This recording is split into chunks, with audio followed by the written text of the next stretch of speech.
Jiang Wang family, welcome back. Let's start our new chapter. Wang ji की heat जो 2 दिन बाद नेचुरली स्टार्ट होने वाली थी, उसे जियांग फैंगमियान ने ड्रग थ्रू ट्रिगर कर दिया था, जिस वजह से वांग जी जो बिल्कुल वीक हो चुका था। जियांग फैंगमियान ने फिलहाल वांग जी को टोटली ट्रैप कर लिया था और वो बेड पर वांग जी के ऊपर थे। वांग जी जो बहुत ज़्यादा रो रहा था और उन्हें बैक कर रहा था ये सब कुछ ना करने के लिए। वही वांग जी को अपने नीचे चटपटा देखकर जियांग फैंगमियान को बहुत ज़्यादा सेटिस्फैक्शन फील हो रहा था, क्योंकि ये पहला ओमेगा है जो उनके सामने इतना स्ट्रांगली स्टैंड लेकर उन्हें रेजिस्ट करने की कोशिश कर रहा है। इस ओमेगा की अकड़ तोड़ने में उन्हें भी बहुत मज़ा आएगा। यही सोचकर वो वांग जी की तरफ देखते हैं और उसकी हालत पर सच में उन्हें बहुत ज़्यादा हैप्पीनेस फील हो रही थी, क्योंकि वांग जी रो रहा था। जियांग फैंगमियान जो वांग जी की तरफ झुकने लगते हैं, वो वांग जी की आइज में देख सकते थे जो फिलहाल उसके ओमेगा में स्विच होने के लिए स्ट्रगल कर रही है। मतलब वांग जी का ओमेगा उसके ऊपर कंट्रोल लेने की कोशिश कर रहा है। ये देखते ही जियांग फैंगमियान को और भी ज़्यादा सेटिस्फैक्शन फील हो रहा था।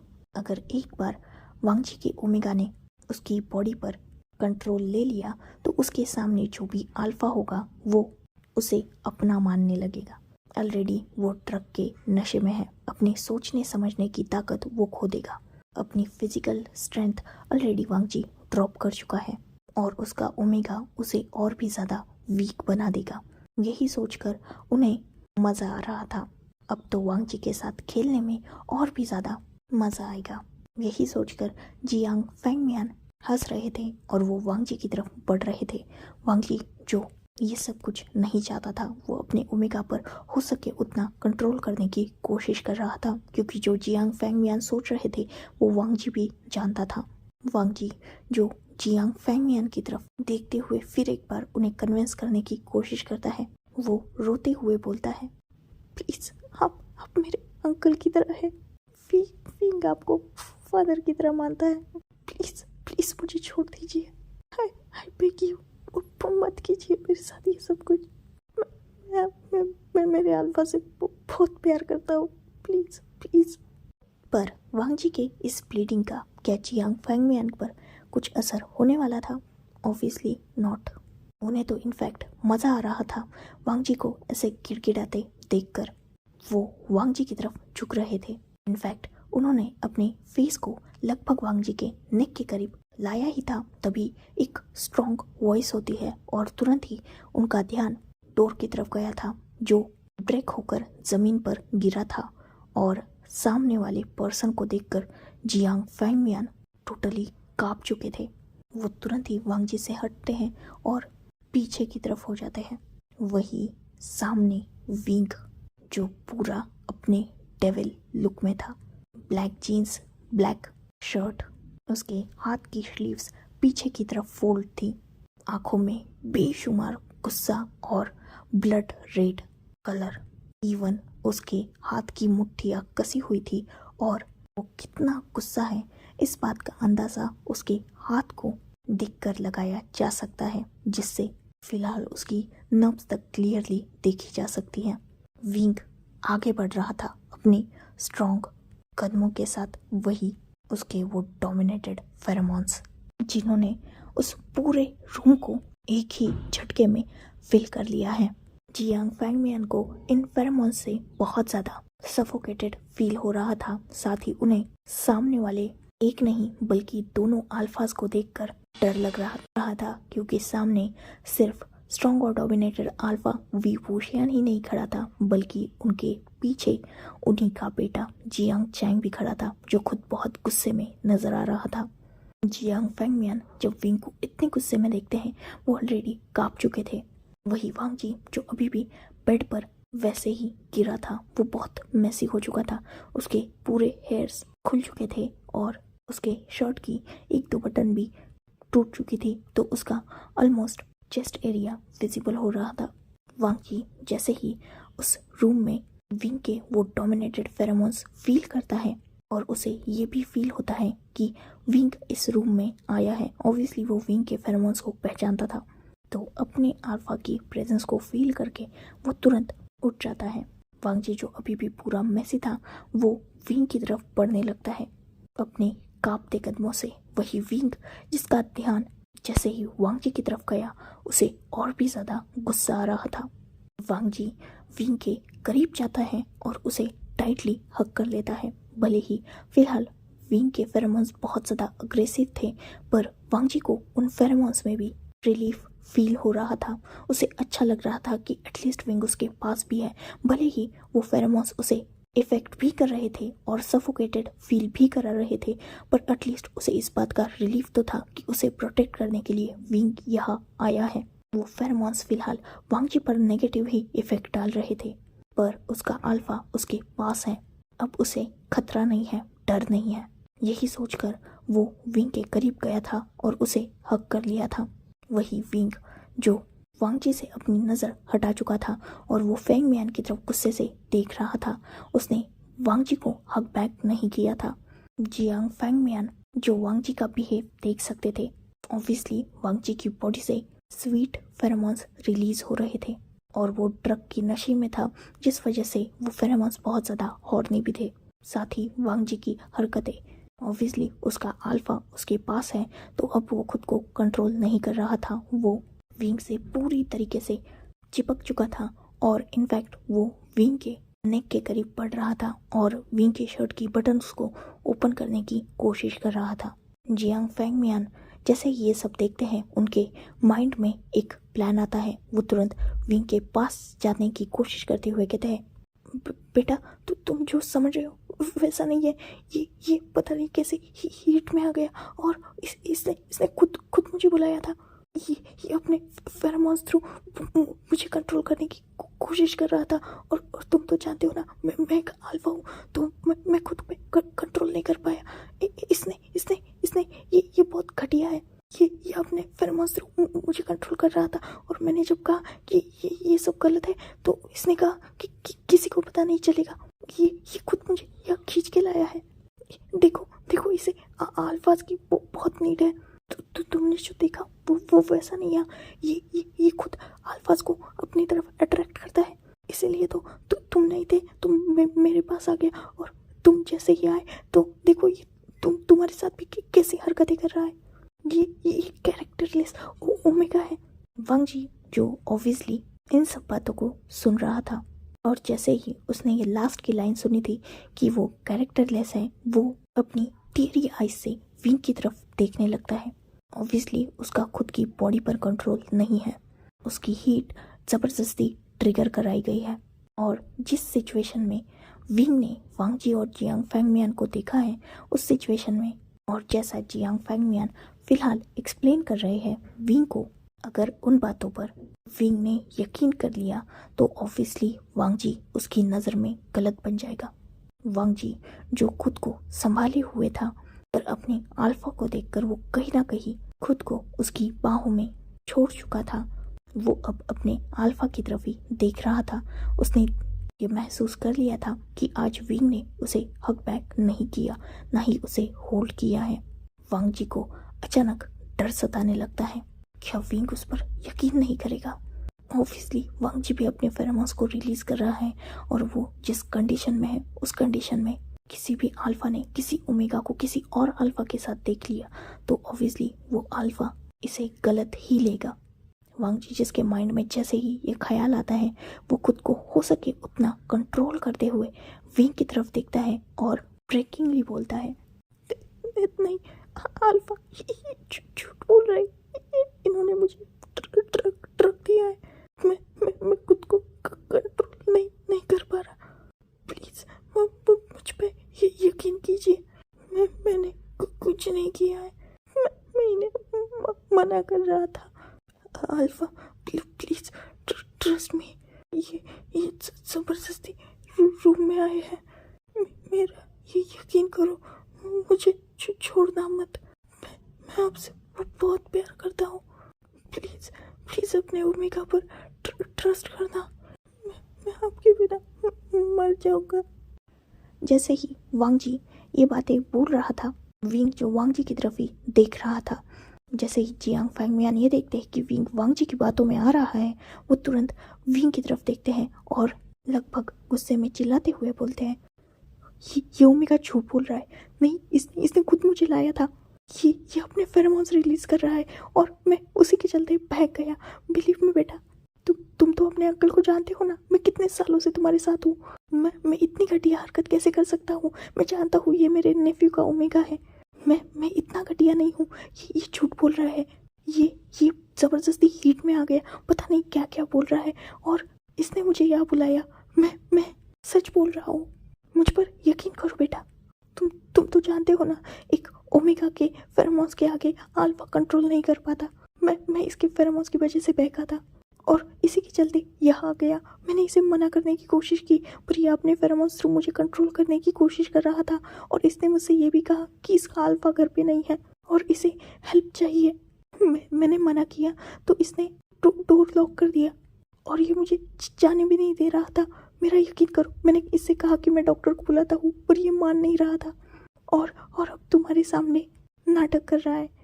विंग जो सब कुछ सुन रहा था और कोई भी रिएक्ट नहीं कर रहा था, पर उसका गुस्सा भी कम नहीं हो रहा था। ये उसका फेरोमोन्स और ऑरा समझा रहा था।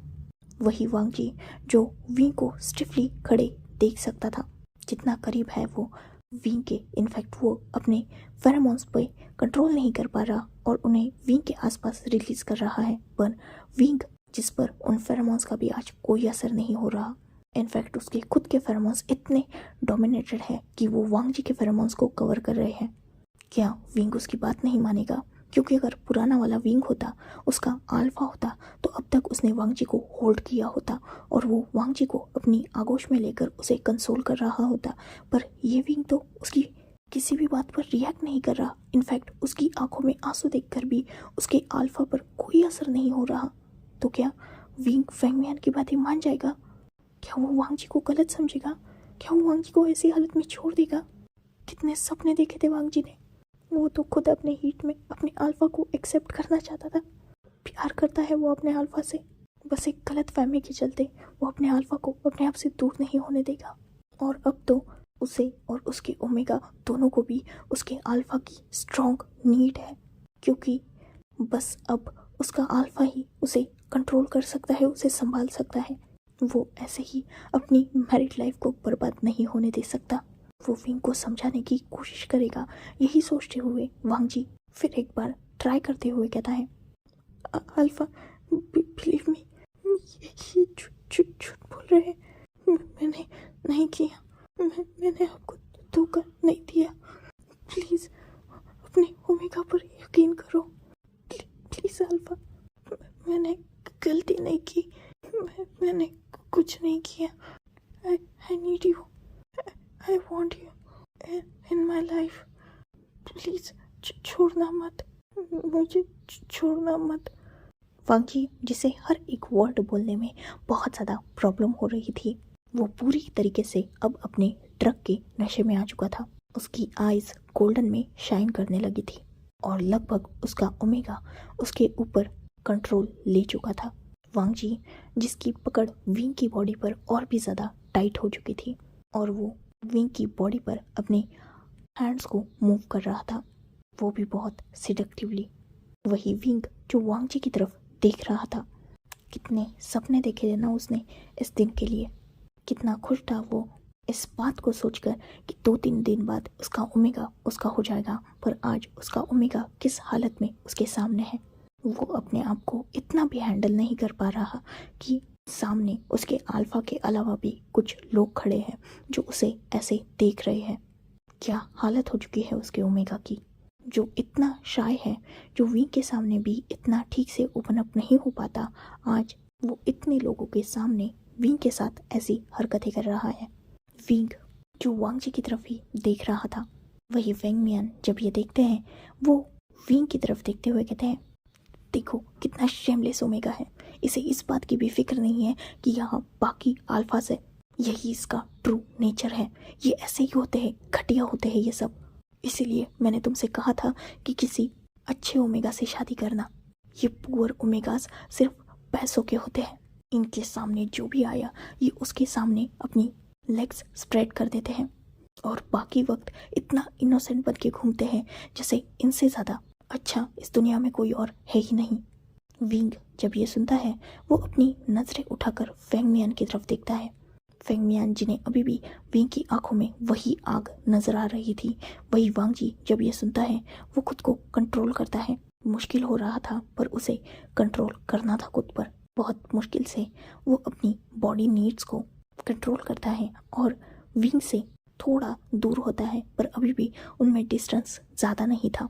वांग जी जब देखता है कि विंग फेंग मियान की तरफ देख रहा है तब वो विंग के दोनों चीक्स पर अपने हाथ रखता है और विंग को अपनी तरफ करता है। विंग का फेस बिल्कुल वांग जी के सामने था। वांग जी अपनी ब्रेकिंग वॉइस में बोलता है, I love you, only you, and I can't live without you. बस यही मेरी सच्चाई है। अगर ट्रस्ट करना है तो कीजिए, वरना मुझे खत्म कर दीजिए। इतना बोलकर वांग जी जो अब अपने कदमों पर खड़ा नहीं हो पा रहा था वो सीधा विंग के सामने अपनी नीज पर गिर जाता है। वो अपने हेड को डाउन करके विंग को अपनी ब्रेकिंग वॉइस में कहता है, अगर ट्रस्ट नहीं है तो जस्ट किल मी। ये दर्द मैं नहीं सह सकता और ना ही आपकी नफरत सह सकता हूँ। बहुत प्यार करता हूँ आपसे, किसी और के सामने नहीं जा सकता। इससे अच्छा है कि आप मुझे अपने हाथों से मार दीजिए।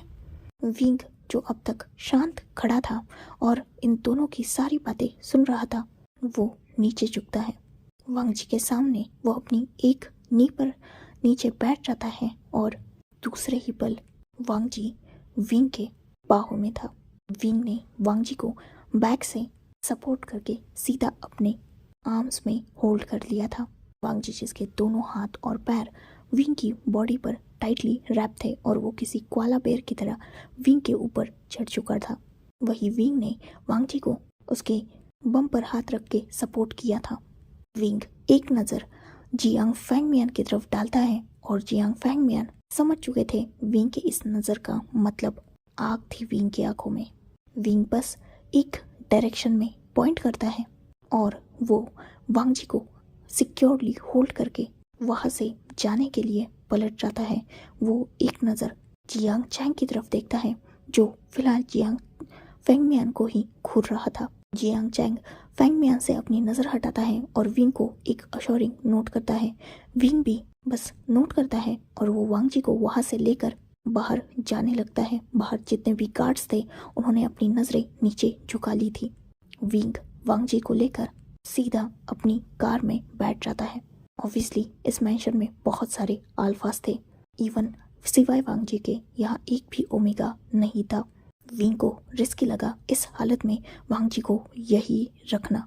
साथ ही विंग जो कंटिन्यूड अपने डोमिनेटेड फेरोमोन्स रिलीज कर रहा था जिससे वो वांग जी के उन स्वीट फेरोमोन्स को कवर कर सके, जिससे बाकी अल्फास ट्रिगर ना हो। ऑब्वियसली वांग जी के फेरोमोन्स बहुत ज़्यादा कामिंग है और फिलहाल ड्रग की वजह से वो बहुत ज़्यादा लस्टी है। अगर किसी भी अल्फा ने इन फेरोमोन्स को इनहेल किया तो वो भी अपने रट में आ सकता है। ये बात विंग बहुत अच्छी तरीके से जानता है और यही रीज़न है कि वो कब से अपने हो सके उतने डोमिनेटेड फेरोमोन्स रिलीज कर रहा था, बाकी किसी पर भी इफेक्ट ना हो। इस वजह से विंग पूरी कार को अच्छी तरीके से लॉक कर चुका था। इवन उसने वांग जी को अभी भी अपनी लैब में ही बिठाया हुआ था और वो वैसे ही ड्राइव करने लगा था। विंग अब जाकर अपने फेरोमोन्स को कंट्रोल करता है और वो अब हो सके उतना स्वीट फेरोमोन्स को रिलीज करने लगता है जिससे वांग जी को कामिंग फील हो, क्योंकि विंग महसूस कर सकता था कि जब से उसने वांग जी को अपने आर्म्स में कैरी किया है और वांग जी की नोज़ उसके फिलहाल सेंट ग्लैंड की तरफ है तो वो अपने नोज़ को वहाँ रब कर रहा है। ऑब्वियसली उसे अपने अल्फा के फेरोमोन्स को इनहेल करना है और उन्हें महसूस करना है। इवन विंग ने वांग जी के उस टाइटनेस को भी फील कर लिया था क्योंकि ऑब्वियसली उनकी बॉडी पूरी तरीके से फिलहाल कनेक्टेड थी। वांग जी जो फिलहाल अपने पूरी तरीके से ओमेगा फॉर्म में आ चुका था क्योंकि अब उसके आसपास उसके अल्फा के भी स्वीट फेरोमोन्स थे। यही रीज़न है कि वो खुद को कंट्रोल नहीं कर पाया था। अब वो अपने अल्फा के सैंड ग्लैंड साथ ही बाकी उसके नेक एरिया पर भी हल्के हल्के बाइट करने लगा था। साथ ही उसके दोनों हाथ विंग के बॉडी पर मूव हो रहे थे। वही विंग जो वांग जी की इन सारी हरकतों को टॉलरेट करके बस हो सके उतना फास्टली कार ड्राइव कर रहा था। यार ऑब्वियसली उसके लिए भी मुश्किल हो रहा था क्योंकि उसके ओमेगा के फेरोमोन्स इस कार में पूरी तरीके से फिल हो चुके थे।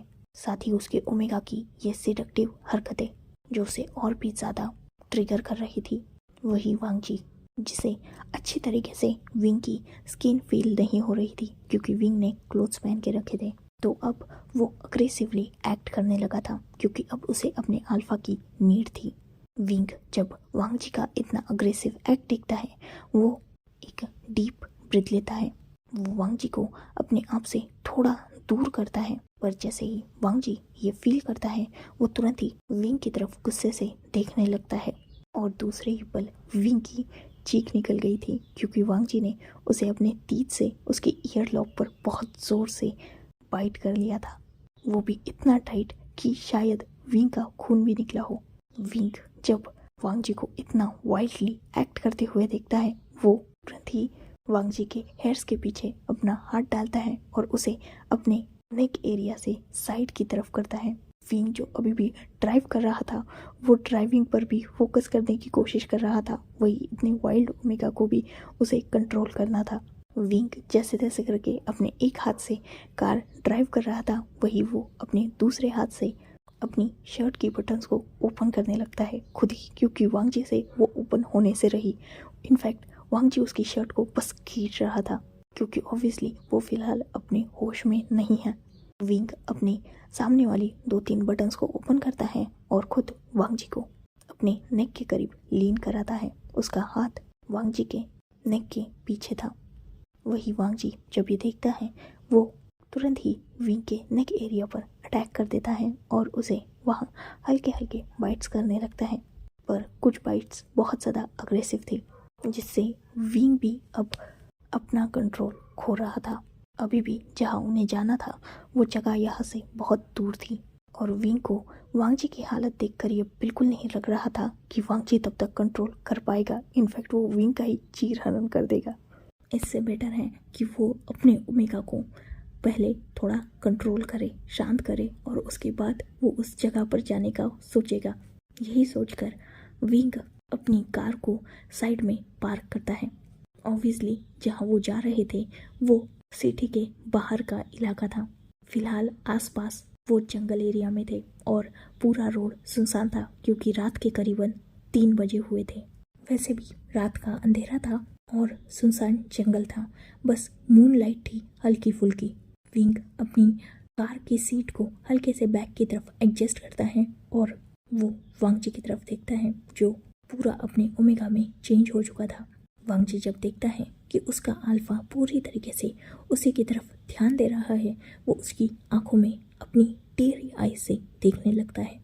विंग एक सॉफ्ट स्माइल करता है और अपने हाथ के फिंगर्स के बैक साइड से वांग जी के फेस को सॉफ्टली सहलाने लगता है।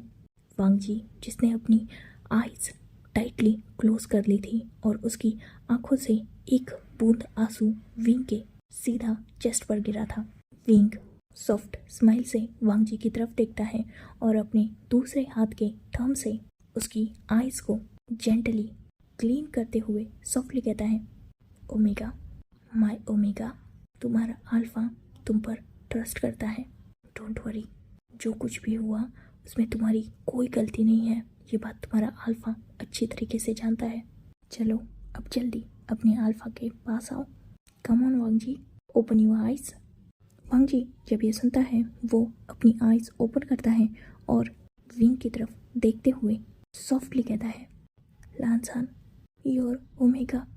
विंग सॉफ्ट स्माइल करता है और वो वांग जी को अपने पास खींचता है। वो अपने एक हाथ को वांग जी के हेड के पीछे लेके जाता है और वही उसका दूसरा हाथ वांग जी के चिन पर था और अपने थंब से वो वांग जी के चिन पर हाथ थंब रब कर रहा था। विंग वांग जी की आंखों में देखता है और स्माइल करता है। उसके बाद वो अपनी आइज़ को क्लोज करता है और नेक्स्ट टाइम जब वो अपनी आइज़ ओपन करता है उसकी आइज़ सिल्वर में शाइन हो रही थी। विंग अपनी अल्फा वॉइस में कहता है, Wuxian, you are alpha but don't call me that, you called me only alpha.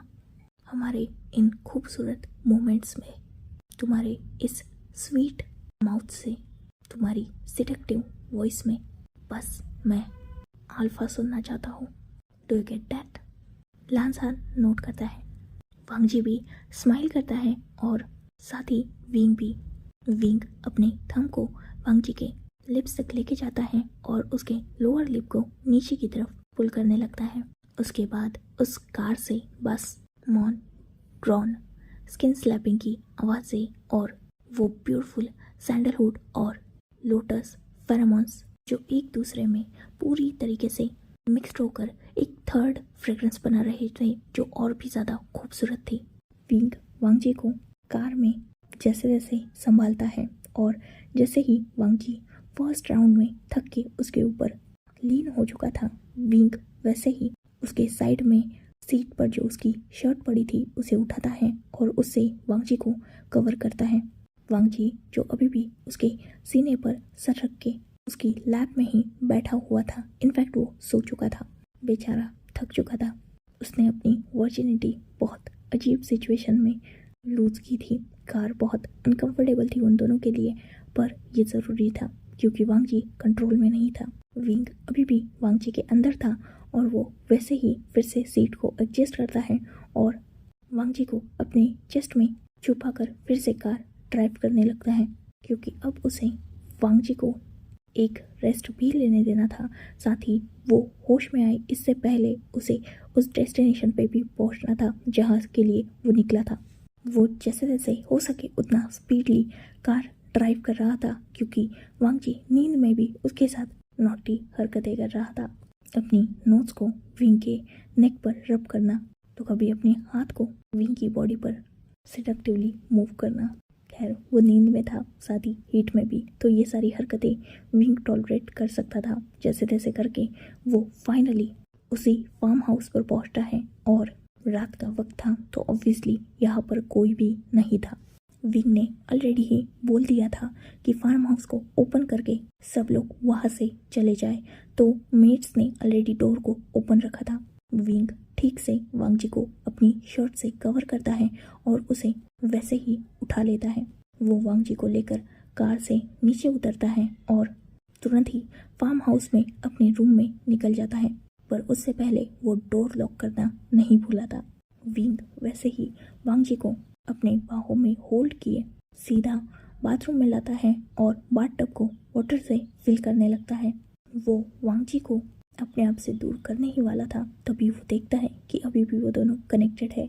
Wing एक स्माइल करता है और वो वांग जी से खुद को पुल आउट करता है, जिससे नींद में भी वांग जी ने एक सॉफ्ट मॉन किया था। विंग वांग जी को उस वार्म वाटर में सॉफ्टली लेटा देता है और वांग जी जिसकी आइज़ अभी भी हैवी थी, पर वार्म वाटर की वजह से कहीं ना कहीं उसकी आइज़ ओपन भी हो चुकी थी। वांग जी अपनी आधी खुली आधी बंद आंखों से अपने अल्फा को अपने सामने देख सकता था, जो उसी के साथ उस बाथटब में बैठ चुका था। वांग जी एक स्माइल करता है और वो तुरंत विंग के करीब जाने लगता है। विंग भी वांग जी को अपने पास करता है। वांग जी तुरंत ही विंग से चिपक जाता है और उसकी लैप में बैठ जाता है। वांग जी जिसकी बैक बॉडी और विंग की फ्रंट बॉडी एक दूसरे से कनेक्टेड थी, वही विंग जो वांग जी को ठीक से क्लीन कर रहा था। उसके हाथ जो वांग जी की बॉडी पर मूव हो रहे थे, खासकर उसकी फ्रंट बॉडी पर। वांग जी जो अपने अल्फा के टच से अपनी बॉडी में फिर से वो हीट फील करने लगता है और फिर से वहाँ भी उनका एक डीप हॉट सेशन होता है। फिर से विंग वांग जी को क्लीन करता है और उसे बाहर लाता है। वो उसे बेड पर लेटा देता है और वांग जी फिर से सो चुका था। विंग जिसे अपने ओमेगा की इन हरकतों पे हंसी भी आ रही थी और साथ भी उसे खुशी भी हो रही थी। सच में वो खुश है अपने ओमेगा का साथ पाकर, क्योंकि वो जानता है कि उसका ओमेगा जो उसकी बाहों में है वो बस उसका है। वो कभी भी उस घटिया इंसान की बातों पर यकीन कर ही नहीं सकता।